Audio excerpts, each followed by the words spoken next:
the Quincy Mine. This large silver building is the number 2 shaft house at Quincy Mine, and it's an iconic figure of the copper country.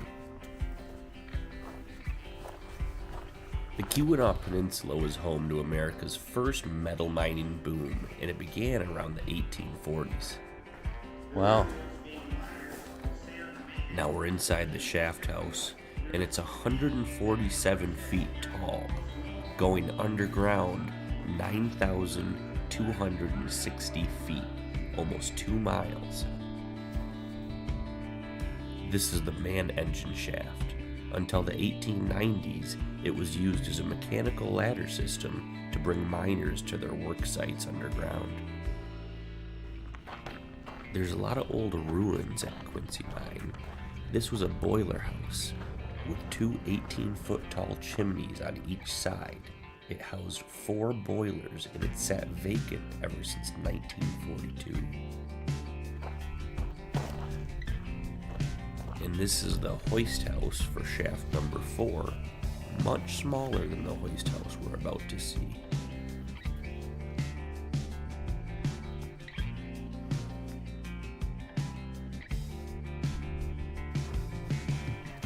This is the boiler house for shaft number 7, and it has Jacobsville sandstone on the building corners, and then red brick archways along the windows and doors. So a lot of very nice decorative detail for this large building that housed 8 boilers in total.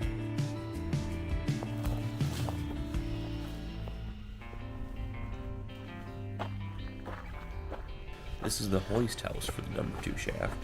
It was the largest reinforced concrete structure in the nation and remains one of the oldest still standing today. But a building this size was necessary because this hoist is the largest steam-powered hoist the world has ever seen. Made of 1.7 million pounds of steel and iron, the hoist held 5 miles of 27 tons of cable.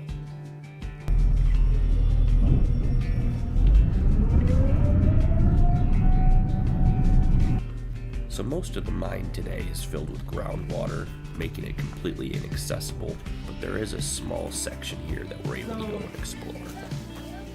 Go ahead and head on in here. We're just going to gather up not too far in here. Watch your step.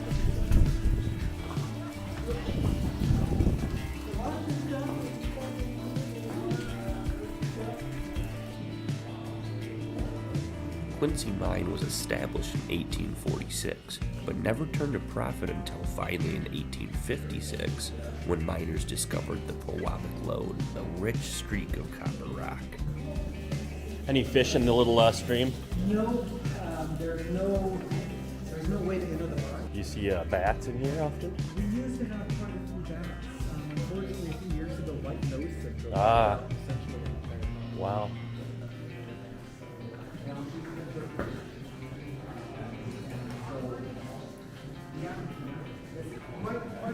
Yeah, it's pretty cool to see all these old mining tools and artifacts just sitting around.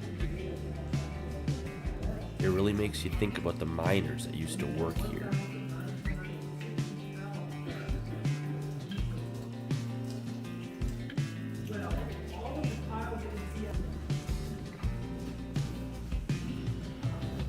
We're going to spend some time in this area talking about the different mining technologies. We're going to start with the oldest technologies and make our way up to the new.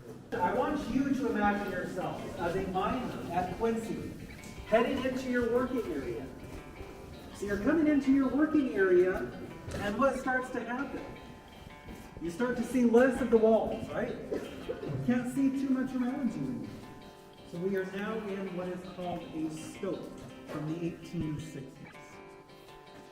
Now the company would start up at the surface, they would sink a shaft. We actually just walked underneath shaft number 5. Every 60 feet or so early on, you would work out from the shaft in what is called a stope, or a drift rather. This that we're standing on right now, this is a drift, the drift for level 7. This is where the tram cars would be to push the tram cars over to the shaft. Now even though the upper levels were 60 feet apart, by the 1920s, the levels were regularly 160 feet. So add an additional 40 feet out of that up there, and this is the height, the lower level of the mine. You as a miner would have to climb your way all the way up there to get to your work.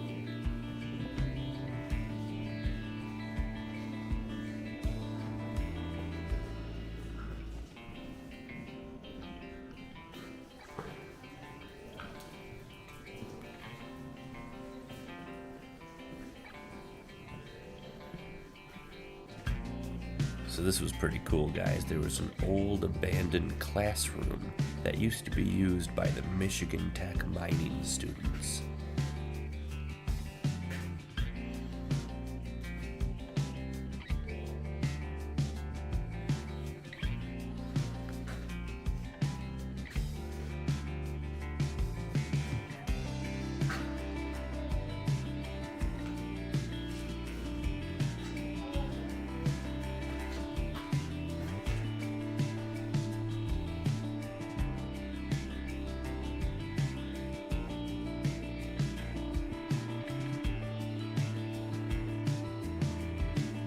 So this is an abandoned Wagner scoop tram that was used for hauling rocks.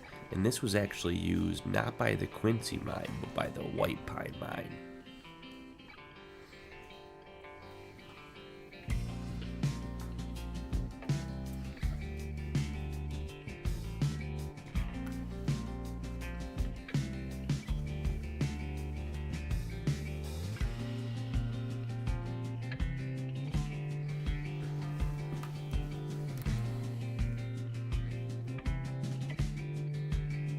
Mining operations at Quincy went for 99 years, all the way until 1945.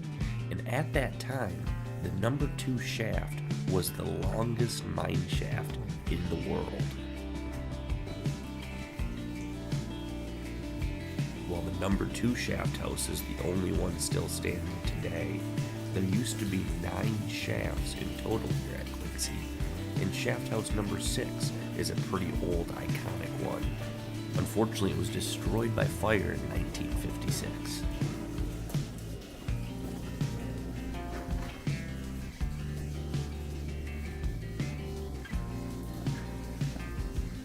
Thanks again for joining me on this adventure, and please don't forget to like and subscribe.